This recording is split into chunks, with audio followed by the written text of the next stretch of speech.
Hello, everyone. Welcome, welcome. I see we have people coming in. You guys are super prompt. I am very impressed. All right, so we are just waiting for our speakers to come in here. The event starts officially at 11 a.m. Eastern, and we have Miss Simone. Hello, fabulous lady. How's it going? Hey, how are you? And I cannot hear you yet, Simone. Let's make sure you're not muted here.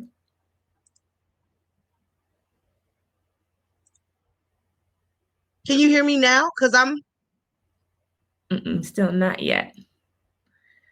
So maybe let's, do you have another camera open by chance? No. No. And Okay. and my thing is on, so... Try turning off or leaving the session and then rejoining. Okay. Do I have a virtual background option? Oh, actually, I can hear. Okay, I was on mute. Hey, Adam. Hey, Creed. Is there a virtual background option by any chance? I don't believe so, not in Hopin. Okay, no problem. How's it going? Tuning in from my living room today. I'm fine. Awesome. How are you?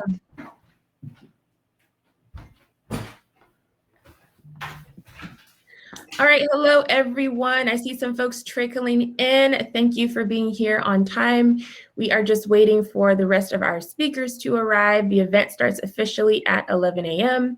We have a really amazing program for you guys today. We have some wonderful speakers, some industry experts, and we have hiring booths until 4 p.m. Eastern today. So I'm super excited. Can you hear me? Yes, and it was me. I apologize. I was on mute. Okay. Yes, I can hear you now. So we are just waiting for one more person and then we can get started. So I am just going to repeat just a couple of times until we get started. So for today's event, we're starting off with the keynote with my lovely speakers here, Adam, Simone, and we have one more person joining us. We will be followed by a career planning session to help you navigate this event to feel ready to kickstart your cannabis career. And then after that, we will have a combination of panels and hiring booths. We have about 25 actively hiring companies today, guys. So definitely make sure to get in a mix of everything. Check out booths, check out sessions. We've got kind of a smorgasbord for you guys today, so I'm very excited. Hey there, Kelsey. Thanks for joining. Hi, everyone. All right, so we will get started here in just a little bit. Give a couple more folks a chance to join. But in terms of our keynote crew, we are all set. Throughout the day, either myself, I didn't introduce myself yet, I'm Cree Robinson. I'm the co-founder of touCanna, who's one of the organizers of this event. Either myself or my co-founder, Louis Masensi, or Louis, who is the co-founder of touCanna also, will be moderating the panels. So you will see us a lot. We will be here for you to troubleshoot any issues. So feel free to reach out to us and we are here to support you. All right, and then so guys who are watching, if you navigate to the right pane here, you see a chat option. So you can chat any questions, introduce yourself, just let us know that you're here and excited, and we will answer those questions for you. So if you guys could start dropping in just some intros, just so we know where you are, what you're looking for, if you're here for networking, if you're looking for a job, just start dropping those in the chat for me so we can just get a feel of who's here. All right, and we can officially get started. I'm so excited, you guys.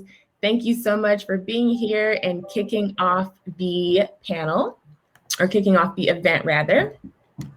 So, hey there, Debbie. Thank you for joining. All right, so we're going to talk about all things cannabis today. So as we know, everyone is really excited about the industry. There are some folks who are curious, don't necessarily know what the industry is about. So I kind of wanted to set the tone of this event and get your thoughts on where the industry is going, how you started your career, what are some tips that you have for folks that know nothing about the cannabis industry, but really want to get their career started. So before we jump into all that good stuff, I want to take just a quick second to introduce my keynote speakers here. So if we could start by giving super quick, maybe 15-second intros, tell us who you are, what you do, and where you are located. So let's start off with Simone. Give us a quick intro here. Everyone, my name is Simone Cason, and I am owner of Cannabis Capital Insurance and Cannabis Capital and Securities. Our insurance firm, we do everything from seed to sale and everything in between. We have just established Cannabis Capital Securities, which will be a broker dealer for the state focused on marijuana investments. And then last but not least, I'm the president for Minorities for Medical Marijuana Michigan chapter, and I sit on the board of directors for the National Cannabis Inclusion Association, Industry Association, NCIA, under risk management and financial services. Wonderful. I've got some great questions for you, Simone. Thank you so much for being here. And Miss Kelsey. Kelsey, just a quick side note here. She is on the team that is one of the co-organizers for this event as well. And I will let her introduce herself.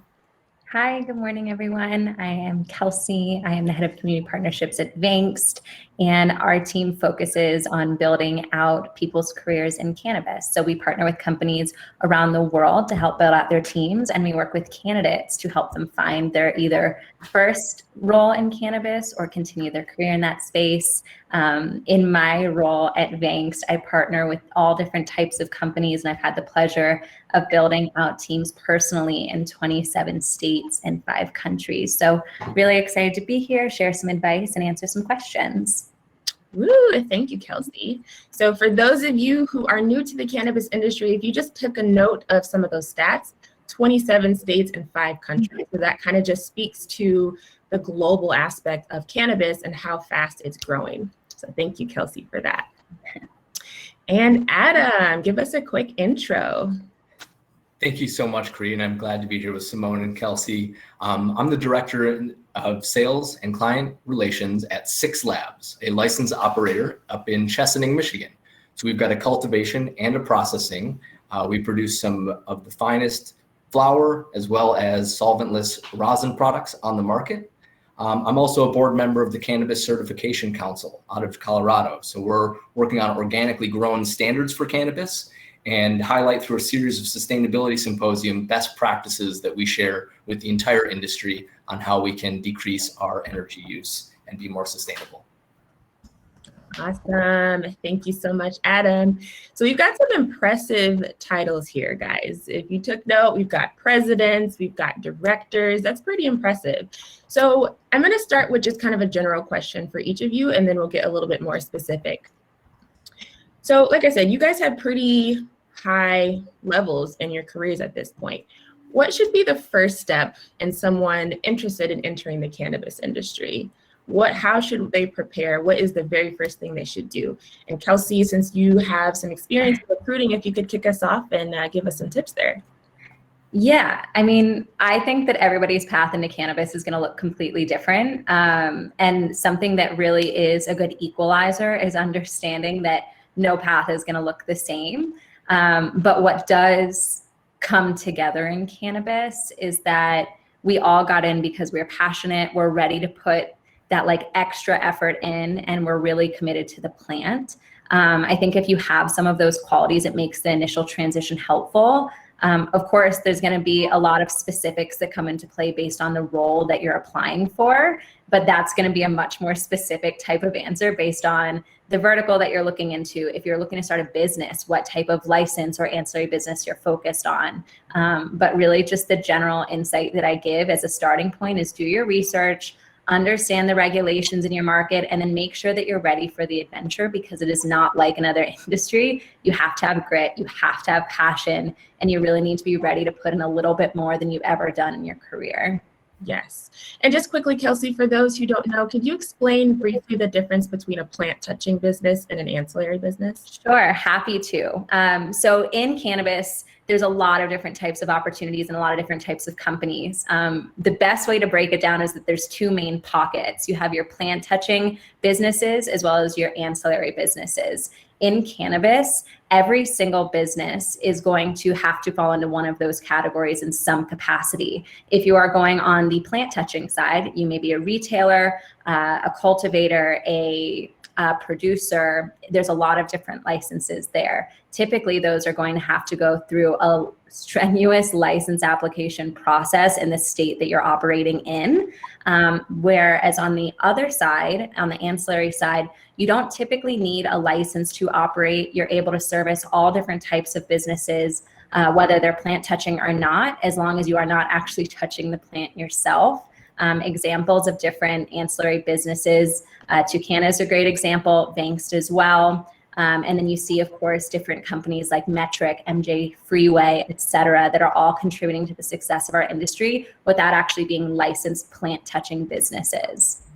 Beautiful. And that is something that I'm going to touch on quite a bit throughout this event, because there's so much versatility in the cannabis industry. And Kelsey said that beautifully. And speaking of, so Adam, I want to direct that question to you, because you kind of have both sides of things. I know you have some experience in cultivation from way back, and that's kind of been something that you've been passionate about. But now in your current career, you're not as plant touching as maybe you are in your personal life. You're in sales. So from someone with kind of both hands in those backgrounds, what was the first step for you, or what would you recommend the first step be for someone? Yeah, thank you so much, Cree. And I want to echo what a lot of Kelsey said. So definitely you have to bring your passion for the industry. You have to bring your passion for the plant. Wanting to be involved in a gold rush or a green rush is not enough in order to make it. You will be worked too hard. You have to see the light at the end of the tunnel. You have to understand the big goals in order to succeed. And these are not my words, but I heard this, and I think that it's pretty true. I had one person tell me that if you want to be involved in this industry, you should strap on a helmet and pull up your cup, because it's really difficult sometimes to break in and to sustain all of the ride of this roller coaster that everybody is inevitably on. Cree, as you mentioned, I was caregiver. I went to work in the ancillary service world for a couple of years, behind the computer, working from home, traveling around to all the different retailers.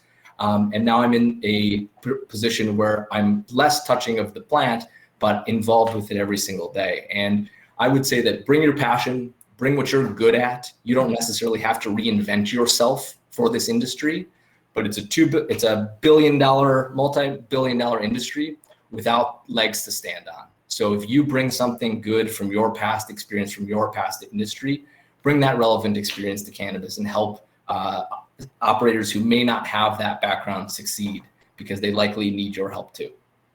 100%. That is so well said, Adam. And sometimes when I'm talking to people, I think that they think that I am just BSing them when I say you can do what you do now, just bring it to the industry. You don't have to touch the plant necessarily in order to be successful in this industry. And Simone, I want to turn over to you here. You have a background in insurance and finance, and you brought that to the industry. Mm-hmm. Now, insurance is not necessarily something that I would think immediately when I think about cannabis. But with that being said, tell us from someone maybe with your background, what would the first step be to get into this industry? Well, I agree with everything that everyone has said. The very first thing is that you have to understand that the cannabis industry, especially in Michigan, is only like a 2-year-old baby, right? When we're talking about what it really is as far as retail. So we had the medical side, but it's only a 2-year-old baby. So anybody that has kids, at 2 years old, they can walk, they can talk a little bit, but they still have a lot to learn. And so with that being said, there's still a great opportunity in our space for businesses to come in. But to everybody's point, the green rush, if money is your only motivation, I'm going to give you a really strong suggestion. Go and find something else to do, because every day you are dealing with changing in policies, changing in environment. I mean, you literally can have a marketing plan or buy a host of different products and get an email or an alert that says, hey, you can't do that anymore, right? Or this is what this new model looks like. So if you are not in a position that you really, really have a passion for, don't do it. The second thing that I would definitely say is, as everyone else has said before, making sure that you leverage what your passion and your talents are. So I had been in investment, been in financials. I had managed over $100 million in assets. I had already gone in and done insurance. For some crazy reason, I was in Chicago for 20 years. I decided to come back to Michigan. It was right at that time when Prop 1 was coming. And what I did know is that these businesses did not have access to lending. They did not have access to banking, but it was mandatory that they had to have insurance, because insurance was mandatory by any state that has the business. So I said, well, what can I do to help these industries, this industry, or these individuals and entities become solidified? And the only thing that they had was insurance. So if something went bad, then they could be able to get a check, and the state mandated that. So that's kind of how that baby came to be. It was something that I was passionate about. It was something that I learned about, and I was able to create Cannabis Capital Insurance. And then we later went into for Cannabis Capital Securities, and then Simone Kaysan LLC is now getting a final approval going into our licensing. So what I will tell you guys is this: I have a license in everything, right? This is not an industry to play. You're going to find a lot of individuals that have still black market businesses. What you also need to know is, if you are ancillary or not, you need to obtain every single license that is needed for you to participate. You're not a real business. You're still a hustler if you're doing it. So if you're looking at being in a business, and then also make sure whomever you team up with or that you work for actually has all those licenses too. 100%. Cool, 100%. And I like that you really mentioned the necessity of insurance, right? If you guys remember back to I'm not a history buff, but I do know this. When it came to the gold rush, the most successful people during that time were the ones that made the Yep. Mm-hmm. Right? Yeah, right? I knew that. And out of pandemic, so I just want y'all to know, y'all are looking at a really wealthy woman. Okay, so I want y'all to know that. I actually got in on a ground floor with being able to offer insurance and investments, and then to be able to work into a situation after a pandemic where everybody is talking about money.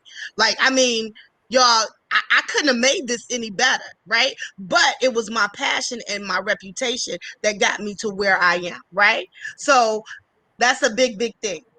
And that is a perfect point. And I want to stay there for a quick second, Simone, when we talk about networking and your reputation and your relationships. That is something right now, because the cannabis industry is still a baby, right? Mm-hmm. It's young. There's still such an opportunity to make these relationships. Yeah. And Kelsey, I want to direct that to you, because we have built this event together through networking, and we've built this partnership with touCanna and Vangst. So can you talk to us a little bit about the importance of networking in this industry?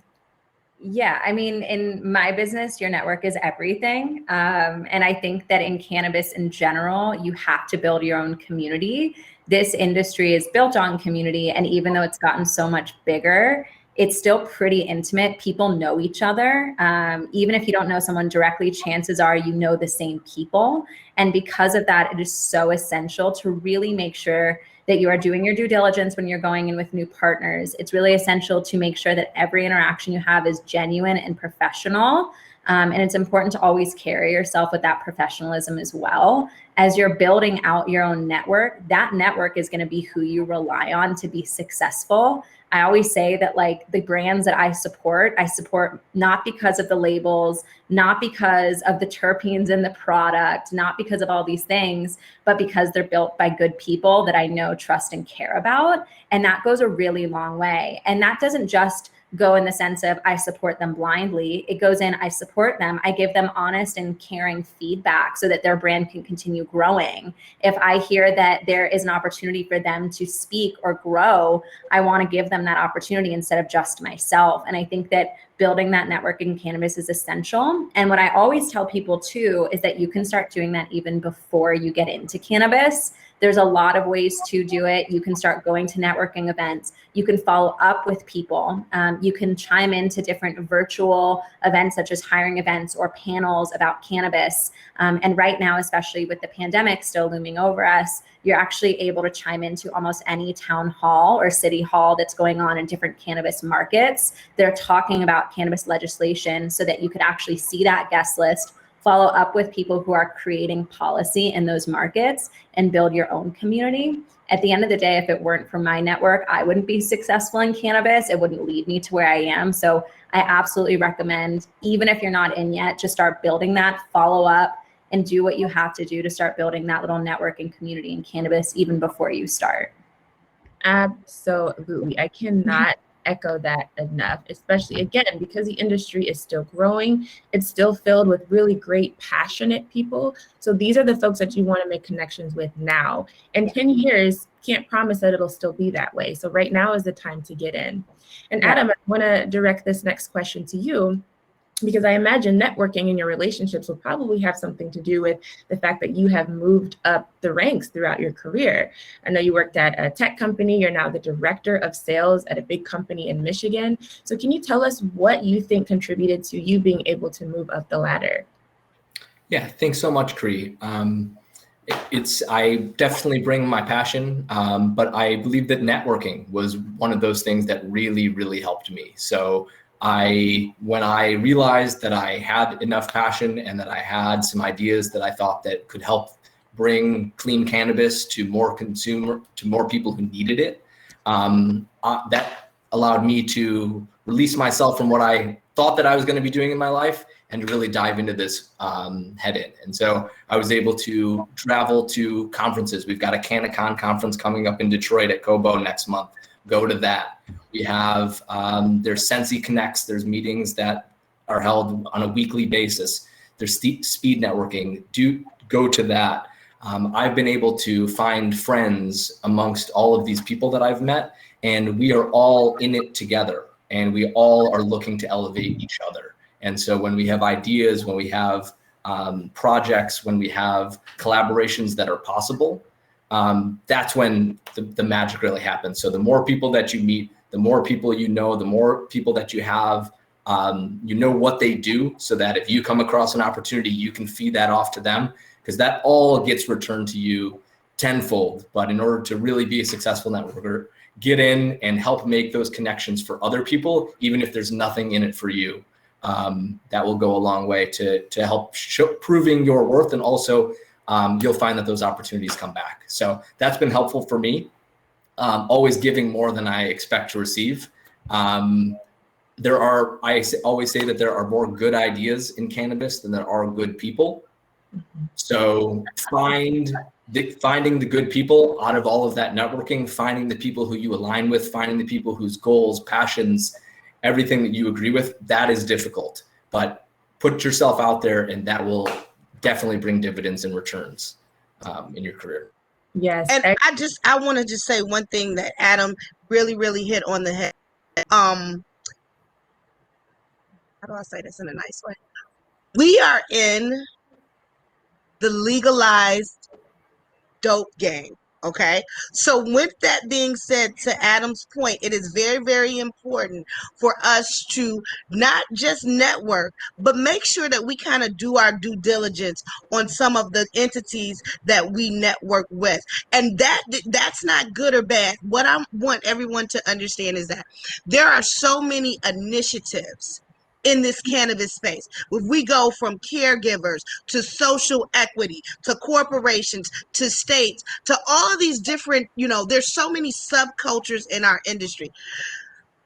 I would encourage you to make sure you align yourself with entities and individuals that share your same passion and your same innovation.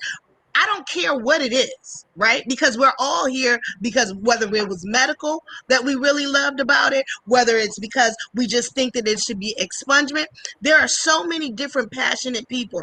Make sure that you align yourself with entities that share your same vision and actually have a great reputation in it. Because for the last 5 years, I've seen so many people jump from here to there or whatever and not have great intentions or whatever. So make sure you do your networking, but align yourself with people and entities that share your same passion, your same drive, and also your same vision on where you want to go. Right? Ain't no dirt on my name, and it shouldn't be none on yours. Absolutely.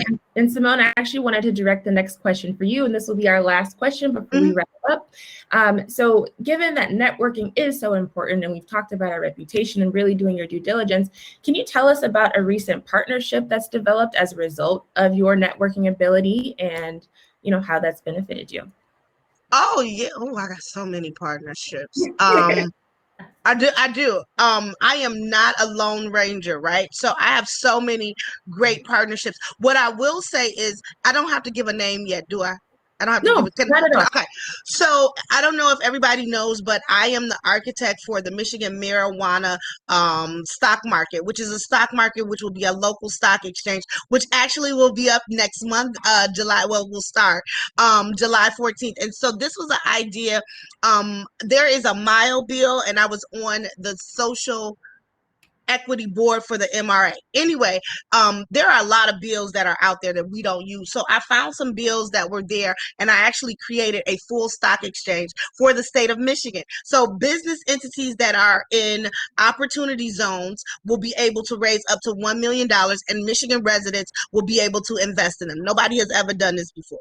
So with that being said, we were able to team up with many of the larger companies that are actually coming in under the venture capital, and then also working with some of the VCs from Archview to be able to bring this thing to fruition. So the first phase actually starts July 14th, where we'll be obtaining business interest, and then it'll be going on for 6 months until they go into underwriting. So how did I get that? I was able to get onto the MRA's social equity. With that being said, I became the chairwoman for Access to Capital, came up with this great idea, but this idea is just the idea if you don't team up with the right people. So Archview and a host of other ones that we were able to get behind this were networking opportunities that I was able to make. Awesome. Yes, Simone, it's a fun fact here. When we first entered the cannabis industry and we were kind of networking, everyone mentioned your name. Everyone said, "Are you serious? I'm so serious." Everyone Get out of here. Simone, yes. So that just goes to show everyone, like, your reputation is important. Simone, it is very important. I'm gonna tell you something. I have walked away from tens of thousands of dollars because it did not align with what I thought made a great reputation. And I'm just gonna be honest with y'all. Being an African American woman in weed and money, you have to have the cleanest hands that you could possibly have. And I mean, and that's just reality. That's just reality. If I was a white guy that dropped out of U of M or Harvard, they wouldn't be questioning whether or not I could create a whole stock market, right? So you got to have really clean hands. And just really quick, Simone, I hate to cut you off here, but I would love, Simone, I know you were really about to drop some gems there. No. Are at time. So I would love for you guys to connect with our amazing keynote speakers. How can we get in touch with you? Let's start with you, Adam. How can folks get a hold of you? Yeah, you can find us at on Instagram, 6 Labs Cannabis, or Candela Cannabis. We've also got our MI6 popcorn line. You can contact us there, or me directly. It's my email address is aduke, ADUKE, at 6-labs.com. Awesome. Thank you, Adam. Get in touch with you, Cree. Thank you, Kelsey. Thank you, Simone. Yes. Kelsey, how can folks get a hold of you? Hi, yeah, anybody can get in touch with me directly. My email is kelsey@vangst.com. In addition to that, I always say that my team is fantastic, so please feel free to reach out to any of them. The best way to do so is actually go to vangst.com, create a profile, and you're able to get in touch with any of the recruiters on our team, as well as apply for any of the jobs with our partners. We have over 300 companies that are posting jobs on there regularly. So please feel free to take a look there. If you are looking to speak to a recruiter directly, that is going to be your best opportunity to do so. Wonderful. Thank you so much, Kelsey. And Simone, how can folks get a hold of you?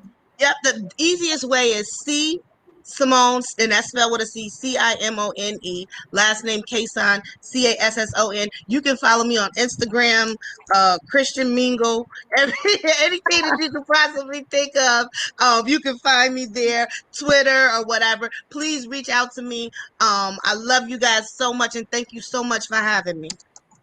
Wonderful. You guys are absolutely amazing. It's people like you that make this industry work. Thank you so much for being here.